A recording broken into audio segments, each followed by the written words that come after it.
Oposalud, oposiciones y especialidades de enfermería. Corrección examen EIR. Visítanos en oposalud.es. Hola, buenos días. Soy Ana Reguera, soy compañera vuestra, soy enfermera y como me llamáis vosotros, soy preparadora del examen EIR. Mi mérito para estar hoy aquí es haber aprobado, además de la especialidad de enfermería, varias oposiciones siempre entre los mejores puestos y tener una cierta habilidad para hacer 3. Habilidad que intento transmitiros a través de las clases que imparto en nuestra academia Oposalud. Parte de mi trabajo en Oposalud es coordinar a un equipo de profesionales, todos ellos con amplia experiencia docente y expertos en distintos ámbitos. Tenemos matronas, enfermeras especialistas en salud mental, enfermeras especialistas en comunitaria, en pediatría, abogadas. El objetivo de todos estos compañeros es explicaros los conceptos de una forma clara para que os sea mucho más fácil integrarles y para orientaros sobre qué es lo que es más posible que pongan en un examen EIR. En definitiva, el objetivo de todos ellos es ayudaros a realizar vuestro sueño, que es el aprobar el examen de EIR y con ello el poder acceder a una de las especialidades de enfermería. Respecto a los resultados, posiblemente tengamos el mayor porcentaje de aprobados, más del 70% de nuestros alumnos aprueban el examen EIR. Es más, en aquellos lugares en los que tenemos sede hay muchas unidades docentes en las que el 100% de los alumnos residentes son alumnos nuestros. Gran parte del éxito de nuestra academia radica en la metodología que utilizamos. Nos interesan mucho los aspectos pedagógicos, cómo explicar los conceptos de tal forma que sean fáciles de entender y sobre todo fáciles de integrar y de memorizar. También radica mucho en la forma que tenemos de trabajar con los test, en el enfoque que utilizamos. Hacemos simulacros presenciales semanales en los que os enseñamos los trucos de los test, os enseñamos a que tengáis una gran habilidad con los test. Pero la verdad que todo esto que os estoy contando es difícil de explicar. Entonces, para que vosotros entendáis mejor cuál es nuestra forma de trabajar, lo que vamos a hacer es corregir juntos el examen EIR de este año. Vamos a hacerlo como si estuviéramos juntos en clase y así vais a entender mejor cómo son nuestras clases. Si os parece bien, comenzamos con la primera pregunta. Que sepáis que vamos a utilizar la versión número 1 del examen que podéis descargar en nuestra página web para que os sea más cómodo ir siguiendo pregunta a pregunta los razonamientos. Y va a haber preguntas que tengan poca explicación, entonces diremos es esta y poco más, y preguntas que tengan mucha miga, en las cuales jugaremos más para que entendáis los conceptos, ¿vale?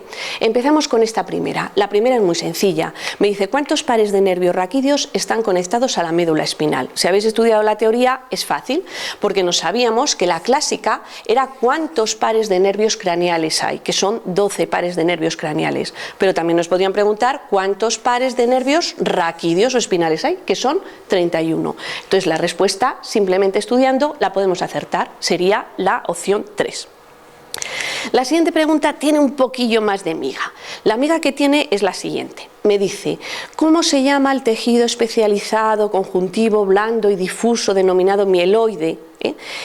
¿Qué tejido es? ¿A qué corresponde? Bueno, si empezamos a leer la primera parte del tejido conjuntivo, blando, difuso, podemos liarnos un poco, pero hay una palabra clave, que es la palabra mieloide. Si vosotros veis la palabra mieloide, directamente podéis conectar con los mieloblastos, y si habéis estudiado el tema de oncohematología, os daréis cuenta que los mieloblastos, entre otros, son los granulocitos, los glóbulos, los neutrófilos, eosinófilos, basófilos, y todos ellos, ¿dónde se producen? En la médula ósea. Entonces realmente lo que me está preguntando es por un tejido que produce glóbulos blancos, y de todas las opciones que tenemos aquí, la única posible sería la opción 2, que es la médula ósea, ¿vale? Palabra clave, mieloide. La siguiente pregunta es complicadilla. Me dice, la regulación por retroalimentación negativa de la hormona tiroidea es como sigue. Esta tiene más miga para explicar. Para que lo entendáis mejor vamos a ir punto por punto. Si os dais cuenta, las dos primeras no pueden ser, porque me dice que altas concentraciones de T3 y de T4 elevarían en un caso la TRH y en otro la TSH. Eso no podría ser, porque iría contra lo que se considera el mecanismo de feedback negativo. Para que vosotros lo entendáis mejor, vamos a recordar cómo iba esto. Entonces sabíamos que arriba teníamos el hipotálamo y sabíamos que el hipotálamo producía una hormona liberadora que era la TRH, y en la hipófisis teníamos la TSH, y por último en el tiroides teníamos la T3 y T4. Entonces, si os dais cuenta, si la elevación de la T3 y T4 aumenta la TSH o aumenta la TRH, sería un mecanismo que constantemente se retroalimentaría en plan positivo, cada vez más TRH, cada vez más TSH, cada vez más T3, T4. Entonces, esto no puede ser, porque la acción es justo al revés, con lo cual sabemos que 1 y 2 son falsas, ¿vale? Otra opción sería que la TRH estuviera disminuida y eso elevara la TSH. Tampoco es posible. Si esta está baja, ¿cómo va a elevar esta? Imposible. Descartamos la opción 4. Y por último tenemos que la TSH disminuida eleve la TRH. Bueno, si nosotros estamos hablando de un mecanismo de retroalimentación negativa que por definición son inhibidores, es raro que la opción cierta sea que una hormona eleve la otra. Lo más correcto sería la opción 3, que si os dais cuenta me dice cuando la T3 y la T4 están elevadas, eso hace que disminuya la TRH, que justamente es una retroalimentación negativa, o lo que es lo mismo, un mecanismo de feedback negativo. ¿Vale? Entonces, aunque es complicada, espero que si la razonéis podáis llegar a acertarla.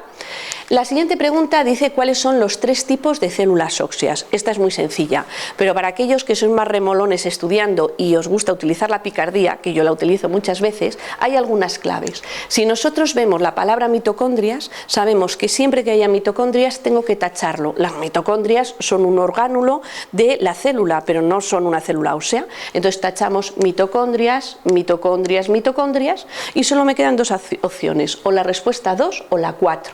Si os dais cuenta, trabéculas suena un poco raro, forman parte del tejido óseo, pero no son células como tal, y osteolitos tampoco. Nos quieren engañar con los osteofitos que salen cuando hay artrosis. Entonces, la única correcta posible sería la 5. Y veis que esta, aparte de estudiando, porque es muy sencilla, la podemos hacer por descarte, que es lo que yo intento transmitiros cuando os explico los test. La siguiente pregunta, que es la 5, me habla de las células granulares o justamedulares de la nefrona. Esta me ha encantado cuando la han puesto. Tengo que barrer un poco para mis alumnos. Entonces, esta la hemos machacado una y otra vez en clase. Entonces, está muy vista y espero que todos los que habían venido a clase hayan acertado 100%. Nosotros sabíamos que en el riñón hay unas células que están en la zona intermedia entre la corteza y la médula. Es la zona que se denomina justamedular, al lado de la médula. Y esas células se encargan de producir renina. Es más, sabíamos que existía un mecanismo denominado renina-angiotensina-aldosterona que a través de una serie de pasos lo que hacía era producir elevaciones en la tensión arterial y por tanto regular la tensión arterial. Entonces todos sabíamos, o en clase habíamos visto, que la tensión arterial se regulaba fundamentalmente a través del riñón y principalmente a través de esta sustancia, la renina. Es una vez más una pregunta que premia a quien haya estudiado, cosa que me parece adecuada. La siguiente pregunta que tenemos es sencillita, me habla del gasto cardíaco. Tenemos aquí una vez más a nuestra amiga de cardio que le encantan estos conceptos, pero esta vez preguntado de una forma simple. Mi consejo es que en lugar de complicaros deduciendo una por una, si hay una respuesta que es tal cual la definición que hemos visto, directas a por ello. Entonces, si habéis estudiado, sabéis que el gasto cardíaco es lo mismo que el volumen minuto. Entonces, el gasto cardíaco volumen minuto sería el volumen sistólico por la frecuencia. Y sabíamos que el gasto cardíaco o volumen minuto es la cantidad de sangre que sale del corazón por unidad de tiempo, que es exactamente la definición de la pregunta 1. Es más, nosotros sabíamos que el gasto cardíaco eran unos 5 litros al minuto. Incluso podríamos haber acertado si nos hubieran preguntado esto. Esta es una vez más una pregunta que premia a quien estudia. La siguiente me habla de cuál es la función de los ganglios basales. Esta también me puse muy contenta cuando la preguntaron. Nosotros en clase vimos cuál era la función de los ganglios basales. Muchos manuales no lo traen y a mí me parece un error porque realmente los ganglios basales es algo ponible, como habéis visto. Entonces nosotros sabíamos que en algunas enfermedades como el Parkinson se produce una afectación de los ganglios basales y se disminuye la cantidad de dopamina. Por eso aparecen alteraciones en el movimiento. Entonces, pensando en este concepto, podemos sacar perfectamente que si se afectan los ganglios basales, lo que va a aparecer es una alteración en el movimiento, como ocurre, por ejemplo, en la enfermedad de Parkinson, ¿vale? La siguiente pregunta me habla de las sustancias que evitan los cambios bruscos en el pH. Esta es una pregunta un poco trampa y os cuento. Todos sabemos que cuando se produce una alteración en el pH hay unas sustancias denominadas tampones que lo que hacen es equilibrar ese pH, evitar las subidas o bajadas. Bueno, estas sustancias denominadas tampones son básicamente dos, el CO2 y el bicarbonato. Estas dos sustancias son las encargadas de regular el pH a través de esa función tampón. ¿Qué pega tiene esta pregunta? Pues que si somos muy simples vamos directos a las dos, tampones. Esa sería la respuesta correcta. Pero claro, hay un problema que nos tiene esta respuesta trampa. Y esa respuesta trampa lo que nos quiere es liar, que empecemos a pensar, pero ¿y los hidrogeniones? Realmente los hidrogeniones no se consideran una sustancia tampón, porque los hidrogeniones salen de la disociación del bicarbonato. Entonces realmente sustancias tampones son CO2 y bicarbonato, mientras que los hidrogeniones, aunque actúan, no estarían incluidos ahí, con lo cual esta es la respuesta con la que quieren que yo me confunda, pero la respuesta correcta es la 2. En la siguiente pregunta me habla del surfactante pulmonar. Esta, pues también os lo tengo que decir, me ha encantado cuando la he visto, porque esta la habíamos machacado mucho también en clase. En clase vimos una y otra vez, cuál era la función del surfactante pulmonar. Entonces mi consejo es que en vez de ir una por una deduciendo si son ciertas o son falsas, cosa que a lo mejor me lía un poquito más, vaya directamente a lo que sé. Entonces una pregunta muy similar a esta la hemos visto muchas veces en clase y decíamos que el surfactante pulmonar está producido por los neumocitos, no por los tipo 1, por los neumocitos tipo 2, con lo cual sabíamos que esta respuesta era falsa. Y luego sabíamos otra cosa, que el surfactante pulmonar disminuye la tensión de los alvéolos. Eso hace que se puedan distender y recuperar de nuevo su posición. Este concepto lo hemos explicado muchísimas veces en clase, lo tenéis en los apuntes, y lo hemos visto con varias preguntas muy similares a esta. Entonces lo mismo, espero que en esto 100% de aciertos. La siguiente pregunta me habla de la regulación de la hematopoiesis. Esta también es una pregunta bonita, que se saca estudiando. Es bonita y yo os explico por qué. Yo siempre os cuento, quien habéis venido a clase sabéis que yo os cuento muchas anécdotas, los compañeros también, pero yo sobre todo os cuento muchas anécdotas porque me pasan muchas cosas y algunas de ellas increíbles, pero me pasan. Entonces yo siempre os cuento, por ejemplo, que los ciclistas les llevan a entrenar a Bariloche, y les llevan a entrenar a Bariloche porque allí, con la altitud y la falta de oxígeno, se estimula la producción de eritropoyetina y es una forma de dopaje admitido. Entonces realmente lo que hacen es eso.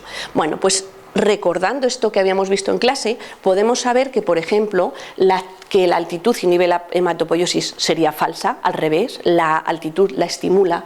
Podemos saber que la eritropoyetina inhibe la hematopoiesis, es falsa, al revés, la estimula. Podemos saber que la eritropoyetina se sintetiza en el riñón. Fijaros que se sintetiza en el riñón, se activa en el hígado, ahí me quieren engañar, es en el riñón donde se sintetiza, esta sería falsa.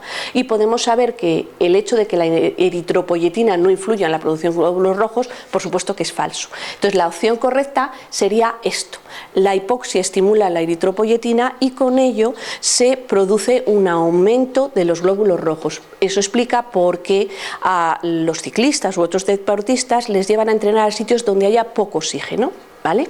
Vamos a la siguiente pregunta. Es una pregunta un poco perretilla, digamos. Me habla del reflejo patelar. ¿Qué ocurre? Que es una pregunta muy sencilla si sabemos que el reflejo patelar es el reflejo rotuliano. Pero el problema que hay es que normalmente lo conocemos como reflejo rotuliano sin más. Entonces, si nosotros sabemos que uno es sinónimo del otro, la única opción posible sería la 3, que la extensión de la pierna se produce cuando yo percuto sobre el tendón rotuliano, ¿vale? Respecto a la siguiente, me habla de la ley de Frank-Starling y del gasto cardíaco. Ya tenemos aquí a nuestra amiga de cardio una y otra vez, haciendo una pregunta desde mi punto de vista bastante chapucillas, porque está mezclando dos conceptos que realmente al final me lían, porque no sé si me quiere preguntar una cosa o me quiere preguntar otra. Hay quizá algunas opciones que serían menos ciertas. Entonces, por ejemplo, cuando me habla de que si en el gasto cardíaco, según la Frank-Starling, influye el grosor de miocardio, pues quizás sería la menos cierta, porque esa sería más bien la ley de Laplace. Pero respecto a las otras, realmente el tamaño del ventrículo podría influir en la ley de Frank-Starling, porque influye en la distensión de la fibra. Entonces, yo en esta primero le diría, ¿qué me quieres preguntar? ¿La ley de Frank-Starling o el gasto cardíaco? Aquí, muchas de nuestras alumnas, cosa que me alegro, me han dicho ellas mismas, pues yo utilicé el truco que tú nos dijiste, y entonces yo lo que les había comentado es que esta señora tiene mucha obsesión con el tema del retorno venoso, de la precarga, entonces ellas ni lo miraron, fueran directas a el retorno venoso, y entonces muchas acertaron por esta deducción simplemente, ¿vale? Entonces la respuesta correcta sería la opción 3. Esta tiene lo suyo. Me dice, al registrar los datos obtenidos durante la ejecución de los cuidados, ¿qué sería lo apropiado? Bueno, estas preguntas yo os comprendo que muchas de vosotras pues a veces os frustráis porque decís, pero es que estas preguntas tan raras, si es que pueden ser todas. Bien, yo os hago una recomendación, ir buscando palabras clave que me permitan coger o al revés, rechazar. ¿Cuáles son las palabras clave de estas preguntas? Pues mirar, me dice que yo tengo que registrar los datos de una ejecución de unos cuidados y me empieza a decir, tengo que tomar un tiempo para hacer las anotaciones. Bueno, y me dice, y anotar en función de lo que me acuerde. Esto está mal. Eso de anotar en función de lo que recuerde sugiere, bueno, pues si lo anoto después de 3 o 4 horas, pues lo que me acuerde. Yo la tacharía por esto. ¿Vale? La siguiente que yo tacharía es la 3. Me dice que tengo que recoger todo lo percibido. ¿Cómo voy a recoger todo lo percibido? Percibiré tantas cosas que sería inviable. Entonces esa es la palabra que me dice fuera. La siguiente me dice que tengo que recoger todas las manifestaciones normales. ¿Cómo voy a recoger todas las manifestaciones normales? Pues lo mismo, podría rellenar varios folios. Entonces, esta estaría mal por esta palabra.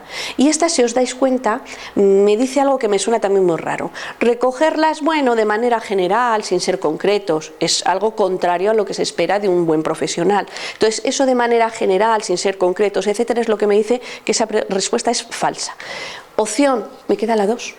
Entonces, si os dais cuenta, además, la 2 es contraria a la 3. Entonces, me dice, no tengo que recoger todo, sino que tengo que centrarme en aquello que es importante, lo que ha variado. Y eso es lo que tengo que recoger. Veis que es una pregunta que posiblemente es difícil encontrarla textual en los manuales, pero si nosotros razonamos y sabemos deducir, vemos que hay ciertas respuestas que puedo tachar por una palabra. Entonces, casi la opción que me quedaría sería la 2. Este es un ejemplo de preguntas que yo os digo. Hay muchas que se aciertan estudiando y otras que se aciertan razonando, deduciendo o incluso, como os dije antes, teniendo picardía, que también lo desarrollamos en clase. Vamos con la siguiente. Me dice, ¿cómo se denomina la especialidad de la historia de enfermería que se dedica a estudiar los sistemas de cuidados existentes en la prehistoria? Esta, bueno, es una pregunta que hasta ahora nunca habían puesto, alguna habían preguntado por la prehistoria, pero el cómo se denominan exactamente hasta ahora nunca. Que yo sepa, hay un artículo de la Fundación Indes que habla de la paleoenfermería y es la pregunta que hicieron. Podríamos jugárnoslas un poco y agarrarnos al aspecto semántico. Igual que un paleontólogo estudia lo que ha ocurrido en la Tierra, los fósiles, etcétera, en la Edad Antigua, una paleoenfermería podría estudiar la enfermería en la prehistoria. Y efectivamente, pues quien usó esta línea de razonamiento la acertó, porque la respuesta correcta es la 1. Esta pregunta es muy bonita. Os dice, la idea de que la persona es un ser unido a la cultura, ¿Quién la desarrolló? Está lo mismo, espero que 100% de aciertos. Yo os contaba que cuando había estudiado en Montreal, en muchas revistas aparecía Leninger y yo os decía que yo la llamaba la de los pigmeos. Entonces, en cuanto habéis visto la palabra cultura, que debería ser el clic, la palabra clave, directamente tengo que ir a buscar Leninger, ¿vale? Entonces, espero que 100% de aciertos. Respecto a la taxonomía Nanda 1, ¿qué sería correcto? Mirar, esta es otra de las preguntas que decís, bueno, pero es que para sacar esto, es que me parece que pueden ser todas, lo mismo. Vamos a buscar claves que me ayuden a descartar. Entonces vamos a ir una por una. Me dice, ¿todos los diagnósticos son válidos para todas las enfermeras? Hombre, se supone que una enfermera de salud mental va a usar a lo mejor unos diagnósticos que no va a usar una de pediatría. Entonces yo esto, en cuanto veo esta palabra, todos los diagnósticos, todas las enfermeras, diría fuera. Esta es repetir lo mismo. Si os dais cuenta, me va a decir 2 veces lo mismo. Esto sabemos cómo se llama, lo habíamos visto en clase y lo teníamos puesto un nombre. Entonces, las dos me dicen lo mismo. Luego, me dice cosas que son absurdas, entonces estas casi las tacho por absurdo. Me dice, los diagnósticos estará por encima de los reglamentos. Hombre, ¿cómo va a estar por encima de los reglamentos? O me dice, la taxonomía Nanda se tiene que ajustar a cada realidad. ¿Cómo me voy a ajustar a una por una de las realidades? O sea, es materialmente imposible. Entonces veis que por descarte la única opción posible sería esta. Hay diagnósticos que se van a aplicar en un ámbito y otros en otro. No podemos decir que todos los diagnósticos se aplican en todos los ámbitos, sino que unos se aplican en un ámbito y otros en otro. ¿Vale? Dice, la autora que en sus escritos demostró interés por la naturaleza y el medio ambiente, pues muy fácil, palabras clave, veo medio ambiente, veo naturaleza, directamente ¿a quién me voy? A nuestra amiga Florence Nightingale, Entonces, también una pregunta sencillita. Luego decís que leer es difícil, Entonces veis que hay preguntas que son fáciles. Dice, la validación y verificación de la información es un paso esencial en el pensamiento crítico que hay que evitar. Clave. Lo primero que tenéis que ver es la palabra evitar. Si no veis esta palabra podéis liaros, aunque os parezca difícil, sí que ocurre muchas veces que la gente se come los no, los evitar, los incorrectos y contesta mal. Entonces la primera que tenéis que ver es la palabra evitar. Si habéis visto la palabra evitar, tenéis que saber que lo cierto, o sea, lo que yo estoy buscando es lo que tengo que evitar, ¿vale? Entonces me dice, la validación es un paso en el pensamiento crítico y esa validación me ayuda a evitar ¿qué? Pues realmente, si os dais cuenta, me ayuda a evitar todo, porque me ayuda a evitar que yo omita información importante, que malinterprete situaciones, que haga conclusiones precipitadas, es decir, todas las respuestas serían ciertas, ¿vale? Hay una que a lo mejor algunos habéis dudado, el tema de hacer asunciones. Hacer asunciones significa dar algo por hecho, sin ser cierto. Entonces, también tengo que evitar hacer asunciones, con lo cual el pensamiento crítico me ayuda a evitar todas esas opciones. Me dice, la regulación de las profesiones sanitarias durante el siglo durante el siglo XV y posterior, ¿quién lo hizo? Bueno, pues esta es una pregunta de nuestro amigo, el que pone las preguntas de... Yo pienso, fijaros, que posiblemente sea del de administración más que de fundamental, pero es una pregunta que desde mi punto de vista está mal hecha, y os explico. Dieron, por cierto, el protomedicato. Bien. Pero, ¿qué ocurre? Que tiene 2 incorrecciones. Una, si vosotros os vais a la Ley de Ordenación de las Profesiones Sanitarias, lo que os encontráis en el segundo párrafo es la primera regulación de las profesiones sanitarias data del siglo XIX, con lo cual eso chocaría con la forma de preguntar que ha utilizado esta persona. Y luego, otro problema que hay es que esta pregunta es muy poco concreta, porque si os dais cuenta me pregunta por el siglo XV y posteriores, entonces abarcaría 16, 17, 18, 19 o 20, entonces está muy mal formulada. Mi consejo es, primero la contestáis, la que consideréis más cierta, que sería el protomedicato, y luego vemos si se impugna, pero yo primero la contestaría. No obstante, esta pregunta, ya os digo, es una pregunta que el tribunal no anuló, pero a mí me parece una pregunta bastante chapucera, porque es muy poco concreta en su enunciado y está realmente mal formulada. La siguiente me dice que qué ocurrió o por qué se produjo o a qué se debe la época oscura de la enfermería. Bueno, esta es una pregunta clásica, la hemos visto 1.000.000 de veces en clase y yo os lo he explicado con muchos ejemplos. Entonces sabemos que la época oscura de la enfermería está relacionada con la aparición del protestantismo. Sabemos que con el protestantismo se expulsa a los religiosos de todos los hospitales que eran luteranos y hace que se meta a trabajar en estos hospitales a personas sin ninguna vocación, a personas que no tenían otra forma de ganarse la vida. Muchas veces personas que provenían de la cárcel y les conmutaban su pena de prisión por ir a cuidar a un enfermo. Imaginaros cómo lo harían, porque vocación poca. Entonces, ¿qué es lo que produjo la época oscura de enfermería? La dispersión de las órdenes religiosas, que a su vez se produjo a causa del protestantismo. Me dice que la enfermera identifica a una persona a la que valoro y que resulta que cuando yo hago la valoración de esta persona, me doy cuenta de que tiene un problema y que en ese problema yo puedo identificar pues las características definitorias, puedo identificar los signos, los síntomas, pero que no sé qué causa tiene. Entonces, ¿cómo se formularía eso según el formato de Gordon, el PES? Bueno, pues yo os cuento. Si os acordáis, según Gordon, en el PES se habla de problema, etiología y signos y síntomas. Si os acordáis, decíamos problema relacionado con, etiología manifestado por. Bueno, pues ¿qué ocurre en este caso? En este caso tenemos lo siguiente. Me dice, me propone esta pregunta, me dice, en vez de utilizar el término habitual, me dice, tengo que utilizar el término relacionado con en lugar de debido a, entre el problema y la etiología. Si os dais cuenta, entre el problema y la etiología siempre se utiliza este término, relacionado con lo cual esta sería falsa. Me dice, otra opción es enunciarlo como un diagnóstico de riesgo. Falso. En un diagnóstico de riesgo yo lo que no tengo son los signos y síntomas, no la etiología. Entonces la opción 3 sería falsa. Luego me dice, puedo enunciarlo como un problema relacionado con las características definitorias. Realmente siempre lo que hago es utilizar el relacionado con en la etiología, pero con las características definitorias usaré manifestado por. Entonces esta tendría que ser falsa. Y otra que es de sentido común. Me dice, la ausencia de una causa hace que no haya problema.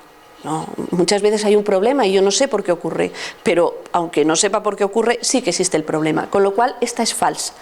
Si lo hemos estudiado bien y si no por descarte, la única opción posible sería esta. Cuando yo tengo un problema que no sé su causa, lo que voy a decir es problema relacionado con, en lugar de hablar de la etiología, causa desconocida, manifestado por signos y síntomas. Entonces, que serían las características definitorias, la opción correcta sería la 1.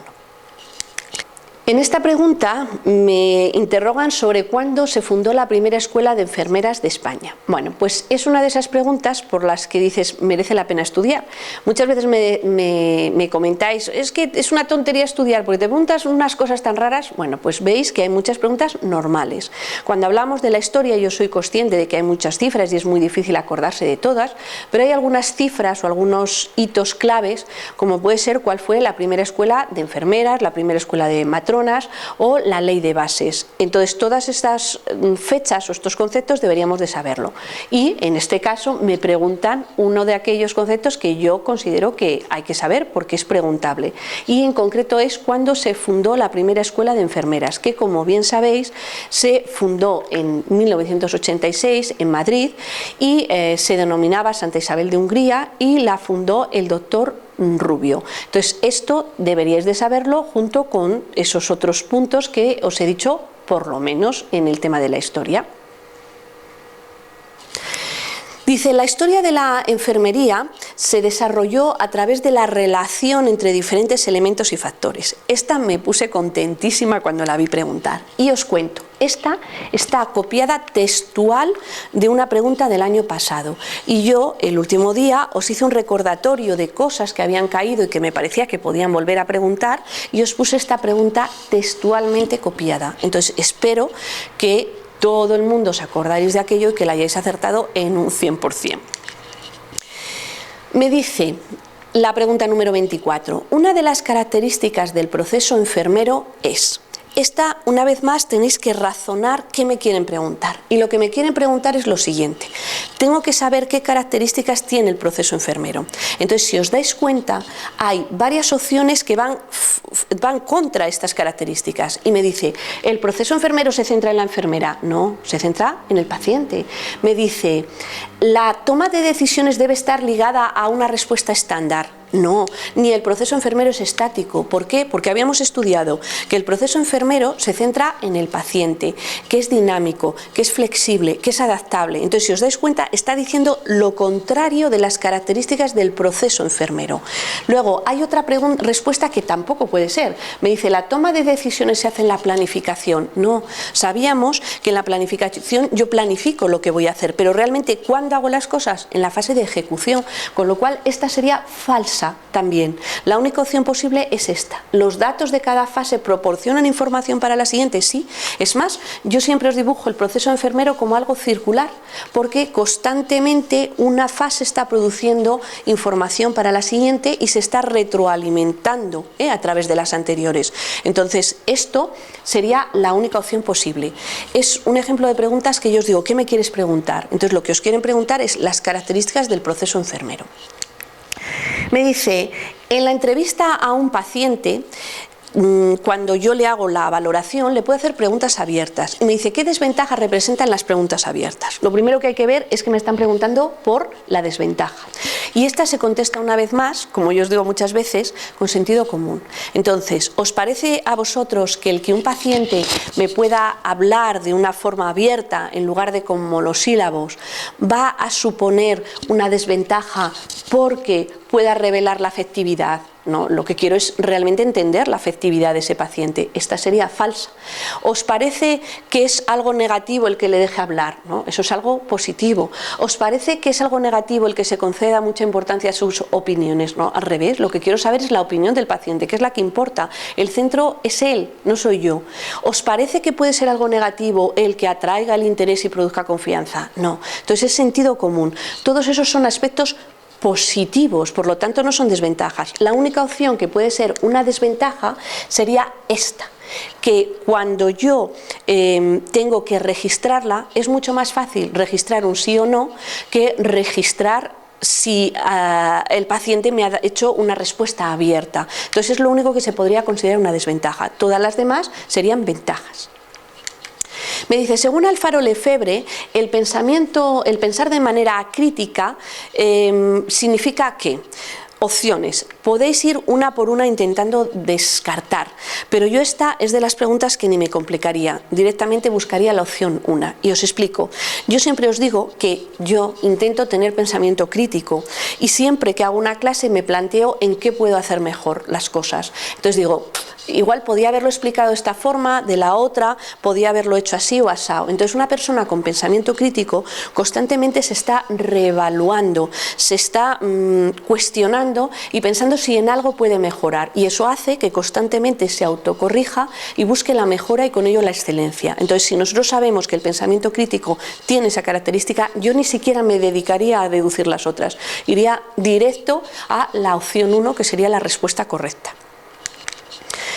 Dice, tenemos una señora de 64 años diagnosticada de hipertensión y esa persona pues va a ver una enfermera que la va a ayudar un poco a que desarrolle su propia agencia de autocuidado. Bueno, pues si nosotros nos hemos estudiado Virginia Henderson, sabremos que la única opción posible sería que lo que está haciendo esa enfermera es un sistema de apoyo-educación. Sabíamos que cuando la enfermera se relacionaba con un paciente, según Oren, perdón, nos dije antes Henderson, según Oren, cuando la enfermera se relaciona con un paciente puede hacer un sistema de compensación total, parcial o de apoyo educativo. En este caso, como yo lo que le estoy haciendo es ayudándola a que ella misma desarrolle su autocuidado, lo que estoy haciendo es un sistema de apoyo educativo. Por lo tanto, la opción correcta sería la 2. Me dice, ¿no es un componente de la etapa de evaluación del proceso de enfermería? Una vez más nos encontramos con el problema de que vosotros muchas veces decís, pero es que todos podrían ser. Bueno, mirar, la primera opción me dice que si forma parte de la evaluación recoger los datos relacionados con los resultados. Pues sí, realmente cuando evalúo yo recojo los datos. ¿Y el compararlo? Pues sí, porque cuando evalúo yo recojo y luego comparo. ¿Y relacionar lo que he hecho con los resultados? Sí. ¿Y decidir si continúo, modifico o termino el plan? Sí, es la etapa final de los resultados. Cuando yo he recogido y he comparado los resultados, decido si continúo, si modifico, si termino el plan. Entonces, todas ellas son parte de los resultados hasta aquí. Esta no sería parte de los resultados, por tanto es la opción que busco, que es la opción que en este caso es la incorrecta. Acordaros del no que está arriba. Entonces la elección de los resultados pertinentes y qué indicadores voy a usar forma parte no del resultado, sino que forma parte de la etapa de planificación. Si os acordáis, la etapa en la que yo me planteaba que need o que not iba a utilizar era la etapa de planificación. Por lo tanto, la elección de resultados es la única que no formaría parte de esta etapa de evaluación. Me dice, la Ley de Bases de 1944 estableció como carácter obligatorio que, bueno, pues esta, si os acordáis, hace un momento os lo dije, hay que saberse cuál es la primera escuela de enfermeras, la primera escuela de matronas y la Ley de Bases también hay que saberla. La Ley de Bases es del año 44 y lo que estableció era que en cada provincia tenía que haber un colegio que integrara a practicantes, a matronas y a enfermeras. Entonces, esta, una vez más, pregunta de teoría que si habéis estudiado se supone que la podréis acertar. Dice, ¿mediante qué norma jurídica se regularon por primera vez las especialidades de enfermería? Esta es una pregunta con la que yo estoy muy enfadada y os explico por qué. Es una pregunta trampa y es una pregunta que castiga a quien ha estudiado. Y os explico. Quien ha estudiado se puede saber que la Ley de Ordenación de las Profesiones Sanitarias, que en concreto es la 450/2005, lo que hace es regular las especialidades de enfermería. Pero es una pregunta trampa porque quieren engañaros con esta respuesta. Esta respuesta es el gancho.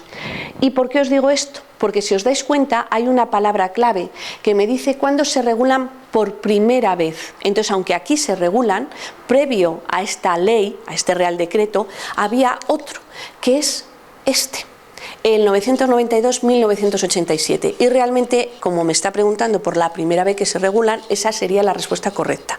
Y os digo que me da mucha rabia porque posiblemente mucha gente que ha estudiado le hayan penalizado al responder la opción 2, que realmente era la trampa con la que nos querían engañar. La correcta sería la opción 3. Dice, en relación con el proceso enfermero, si nosotros hablamos de Virginia Henderson, ¿cuál sería la estructura correcta? Entonces, esta tampoco os la voy a argumentar mucho más, es cuestión de estudiar. Sabíamos que Virginia Henderson decía que cuando una enfermera se relacionaba con un enfermo, podía haber distintos niveles. Entonces, me decía que podía ser sustituta, ayudante, compañera, con lo cual la correcta sería la 1. Directamente iría por ello y mi consejo es evitar el liaros con las demás. Si tengo muy claro que es la 1, pues listo. Me dice, ¿qué nombre reciben los códigos que definen el bien interno de la profesión enfermera conforme al que se enuncian las obligaciones y responsabilidades y se promueve la excelencia profesional?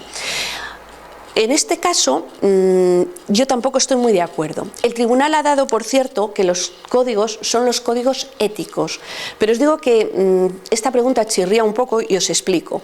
Porque normalmente un código ético lo que me marca es pautas de conducta, pero no supone obligaciones reales, no supone sanciones, no supone responsabilidades. Habréis oído muchas veces decir, es que esto es ético, es legal, pero no es ético. Entonces, yo no estoy de acuerdo. De hecho, esta pregunta se contradice con una que vamos a ver dentro de un poquito, la número 36, veréis que se contradice una con otra. Es una vez más las incongruencias a las que nos tiene acostumbradas la persona del tribunal que hace preguntas de legislación y de administración. Luego la vamos a ver.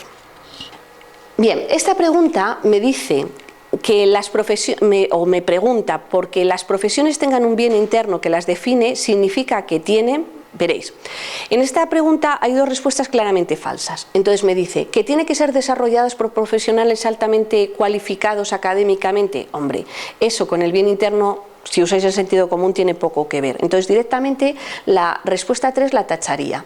Me dice que se sustentan por leyes y normas dictadas por los máximos responsables sanitarios. Eso podría ser algo externo, pero interno yo también la descartaría. Y hay dos opciones que suenan muy bien, que es la 1 y es la 2. En la 1 me habla de que tiene que haber un compromiso moral, unos fines que han de alcanzarse mediante el cumplimiento de unos principios y la observación de unos valores. Y en la 2 me dice de que el bien interno significa la existencia de una ética profesional intrínseca que defina esa profesión, que la dota de sentido, que justifica su existencia y su valor. Entonces, realmente las dos suenan muy bien. Pero esta pregunta tiene un problema. Quien seáis un poco paranoicos del examen EIR, a veces podéis ver lobos donde no les hay. Entonces, podríamos pensar que la opción correcta es la 5.